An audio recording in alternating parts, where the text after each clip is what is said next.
Welcome to Warrior Money, the show devoted to supporting our brother and sister veterans in business. I'm Patrick Murphy. And I'm Dan Coons.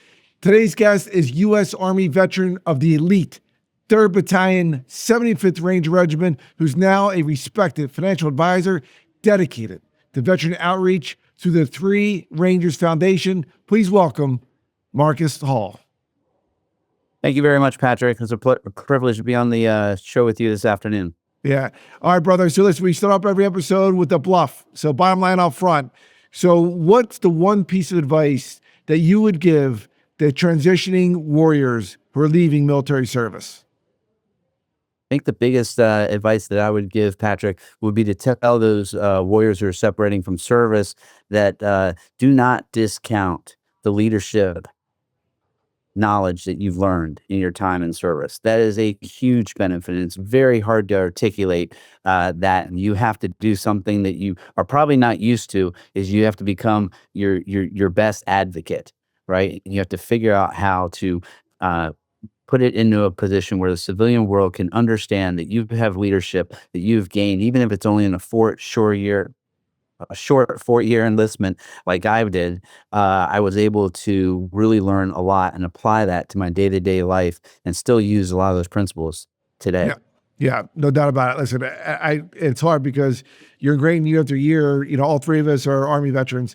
You know, even from basic training, there's no I in team. It's all about the team. And then when you leave, you got to get comfortable talking about the things that you're doing or things that you can do and what you can do for them. So appreciate it. That's great advice. Tell us about your role now. You're at RBC Wealth Management, right? So tell us what your day-to-day is on how you help our brother and sister veterans.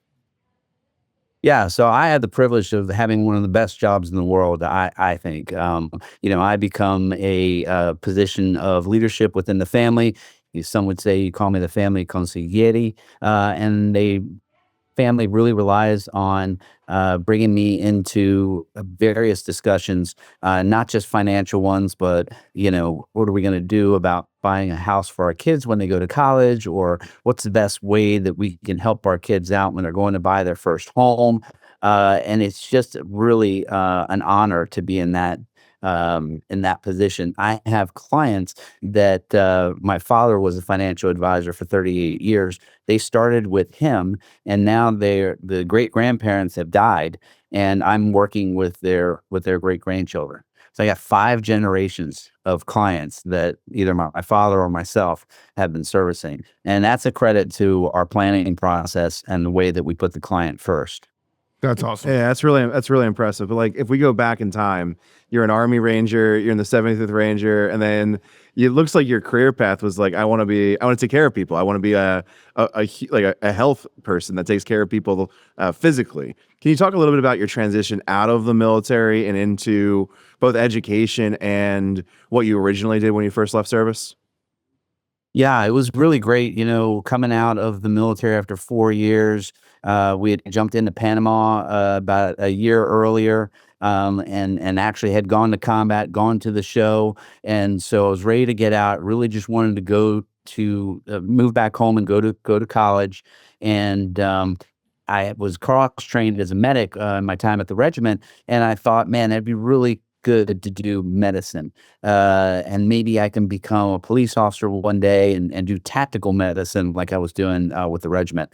And so I went to University of Maryland, Baltimore County, graduated from the EMS paramedic track program, got hired almost right after graduation by Montgomery County Police Department. I went through the police academy and then was on the road as a police officer.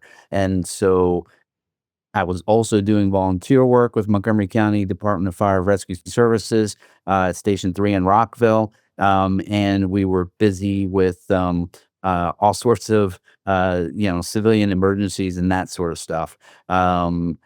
So after about 2 or 3 years on the department, I saw it was really a lot of stress on my family life, and the possibility of me going to tryouts after 10 years of that kind of working on the road as a street life, that just didn't appeal to me. And my dad said, "Hey, why don't you come into the financial services advisory business?"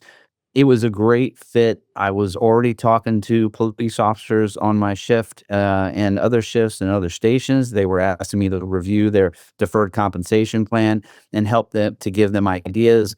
I was registered at the time as with my Series 6, so I was able to do that, and that's really when my love for financial planning really started. That's awesome. We have so many guests. Well, first of all, first of all, you are our second Montgomery County Police Department guest outside of Maurice Philligen, who was one of our first guests on the show. That's awesome.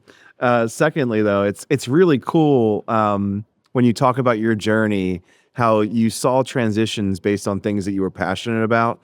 And one of the things that all of our guests have in common is that they're finding their purpose in service to somebody else post-military service. And it sounds like that was really what guided you through your transitions from like military to then doing what you're doing now. And the purpose behind that seems to always be guided in how do I help somebody move somewhere forward.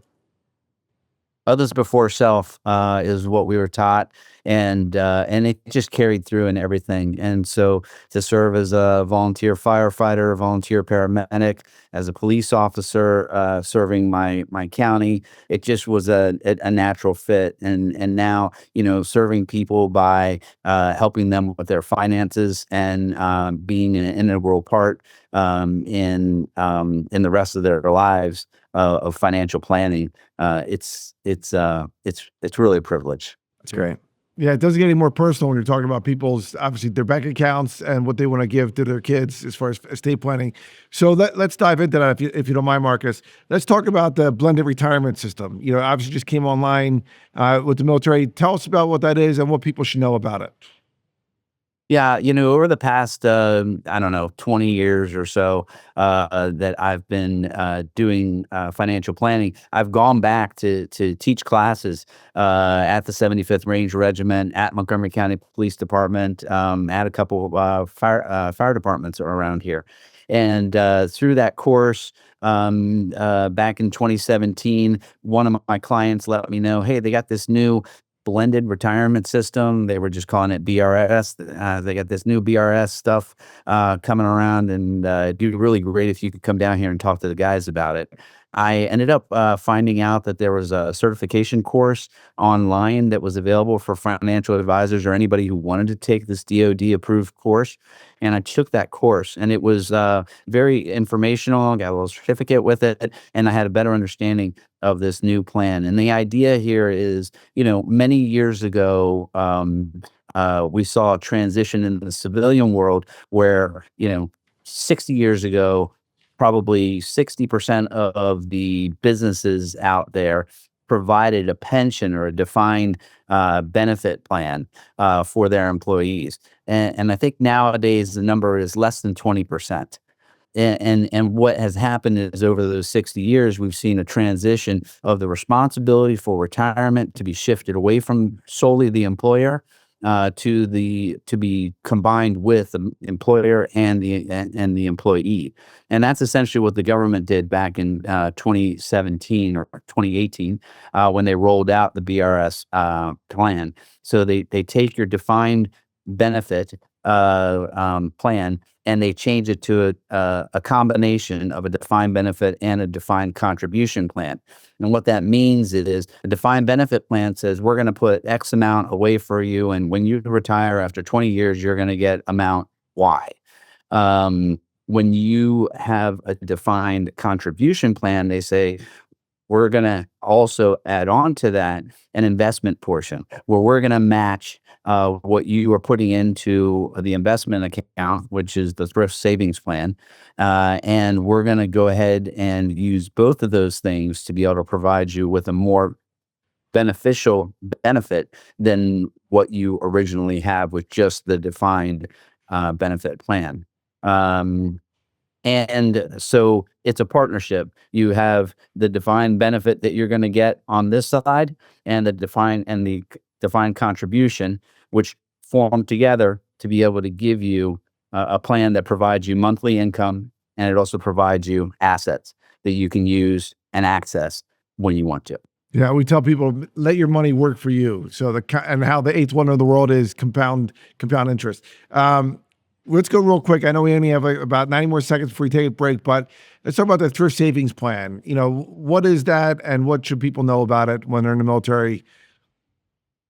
Essentially, the thrift savings plan is a 401k plan like they would have in the civilian counterpart. You're putting money into that plan every paycheck, either pre-tax or post-tax, and that money is getting put away. And every month, you're buying a little bit more investments 2 times a month. And over a period of 20 years, that can grow very easily to be in excess of several hundreds of thousands of dollars.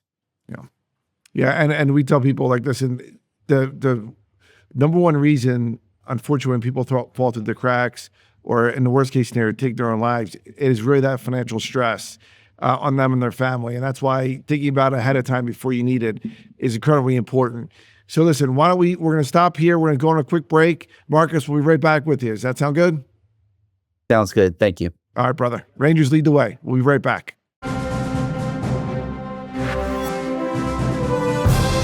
All right, welcome back to Warrior Money. We're back with Marcus Hall. Marcus, as I said before we left, Rangers lead the way. So thanks so much for what you do. Whether it's thrift savings plan or people making sure they're taking care of their family, et cetera, when should people start caring or following what they should be doing with their money? Is it when they're 40, 50, or is it sooner? You really want to follow what's going on with your money from the very get-go. I see constant examples on a daily basis of people bringing in money that they are like, here, we don't know what this is. And they're 60 years old and they're thinking about retiring. That's way too late. I had a discussion last night with my son for about an hour. He's just turned 21 in December, and he's in the Army now. He's putting 15% into the TSP Roth. And he wants to know what the difference is between a Roth TSP and a traditional TSP. And so we went through his statement. He sent me a copy of it, and I went through each line to help him understand so that he knows why he is putting away 15% of every one of his paychecks. So you got to start it early. You got to maintain it. It's like any plan. Once you start a plan, it's going to go sideways from the get-go usually. And then you have to adjust and modify the plan, bring it back in line. And we do that on a consistent basis. I try to do that yearly for myself. Second week of January is when I do my asset allocation and my rebalancing. I don't touch the money at all that I have in my personal investments until the following year. Yeah, that's really, really good advice. It's actually funny. I was on this show a couple weeks ago talking about how I was talking to my financial advisor about transitioning my TSP into my own portfolio. Can you talk a little bit about, like, there's two parts of it before we get into it. One, like, all right, I've got money. I just left service. Like, how do I find somebody? Like, what do I do? That's probably the first question. And then the second question is, like, if I'm not leaving service and I don't know anything about money, what do I do? So could you help me out with those two ideas? Yeah, exactly. I mean, think of it as you're building a house, except instead of a house that you're going to live in, this is a financial house. And the question is, do you know what it takes to build the right kind of foundation? What sort of construction materials, or are you willing to learn? Do you have the time to learn? Do you have the desire to learn? And more importantly, do you have the discipline to maintain and stay on plan when everything else is blowing up, right? So today, everyone's calling about the markets dropping and, oh my gosh, what do we do? They are not people that can be their own financial advisor. They need someone like me that they can call and I can talk them down off the ledge, keep them invested, keep them calm, and reassure them that we're still on plan. So finding a planner is probably a really good idea. And I would be interviewing people. There's some great planners that are out there.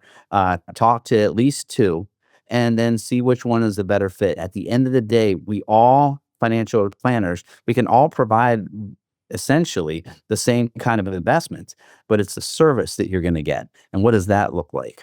That's what has to be custom tailored to fit your best needs. It's interesting. Everybody can be a good investor or trader when the S&P 500 is up whatever percent in a year, or as an index fund, you don't have to worry about it. But it's to your point on the emotions behind it. When it isn't working in that, and it doesn't seem like it's auto portfolio, I think that's your point. Like, you need to have someone, and you need to also have a blended strategy to make sure that what you're doing works and that you're not making stupid decisions because you're scared. Yeah, like, right? Stoic. Yeah, right? like, literally. Yeah. So, Yeah. And then what was the second question? I'm sorry. Was you're in service and you're like even just thinking about it, and like all your platoon mates don't know anything about money either. This may be the first time they ever got money. Like, how do you think about like how do you think about that?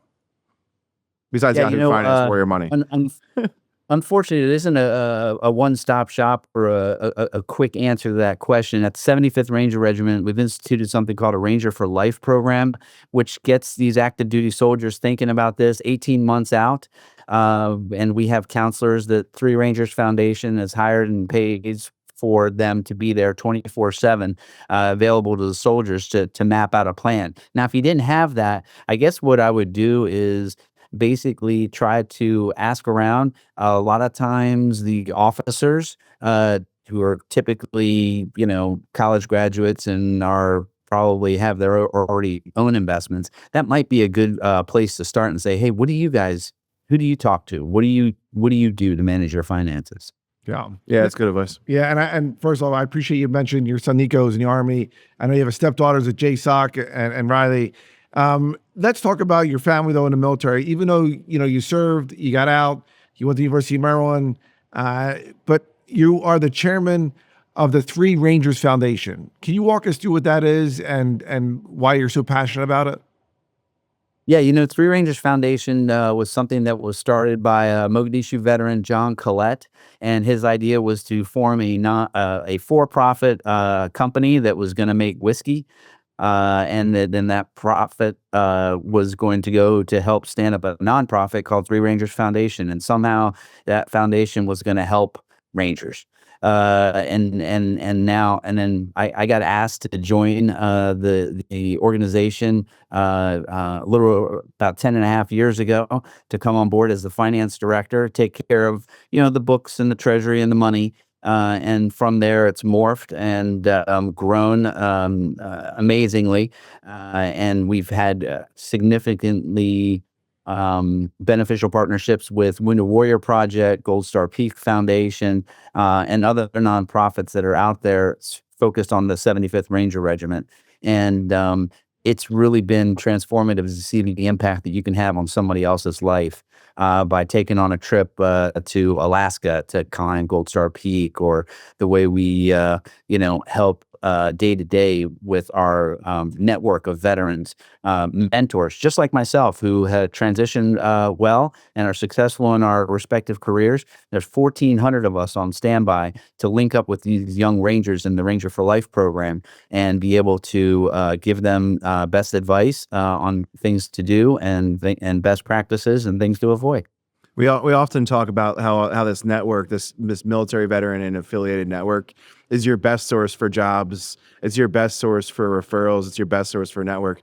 Can you talk a little bit about the amount of people you've covered in the time that you've been working? Like, how big is the network? What does that look like? And just gives people an idea of the scale of what you do. Yeah, I think we do Ranger for Life briefings at all the Ranger battalions. So there are five of them right now, and typically we have the entire battalion that's present for those briefings. So I mean, we're addressing 2 to 3,000 guys, engaging them once a year for the last 5 years that we've been doing it at that scale.